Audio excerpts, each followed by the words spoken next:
Good morning everyone. আজকে আমার সকালে ঘুম ভেঙে গেছে 4:30টার সময়ে। এখন 6:30 বাজে। তো আমার মেয়েও জেগে গেছে, দেখো আমার মেয়েকে। তো বাইরে একবার বেরিয়েছিলাম, দেখছি প্রচণ্ড কুয়াশা আর খুব ঠান্ডা। কি করব, আবার ঢাকা নিয়ে শুয়ে দিয়েছি।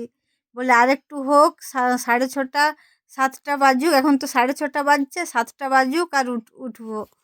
তা আমার মেয়েও বলছে, আর তুমি যদি উঠো মা আমিও উঠে যাব। আমি মেয়েকে বললাম, তুই শুয়ে থাক, আমি উঠছি, উঠে নিয়ে আমি আমার কাজগুলা করি। তো বলছে, না তুমি যদি উঠো তাহলে আমিও উঠে যাব। তো বলি, না আমি একটু পরে উঠবো বাবা।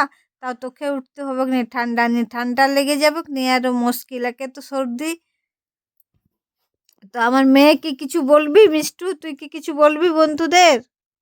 কিছু বলবি না? গুড মর্নিং জানিয়ে দে। सबके गुड मॉर्निंग बोलते हैं बेटा, गुड मॉर्निंग बोले दाओ। दाओ गुड मॉर्निंग बोल, गुड मॉर्निंग ऑल फ्रेंड्स।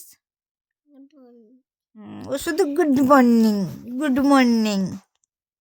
খুব এমনিতে খুব ভালো, খুব যখন ফোনে ভিডিও করিনি তখন খুব কথা, যখন ফোনে ভিডিও করি তখন যদি কিছু বলতে বলতে তখন মুখটা একবারে চুপ, বাংলা 5।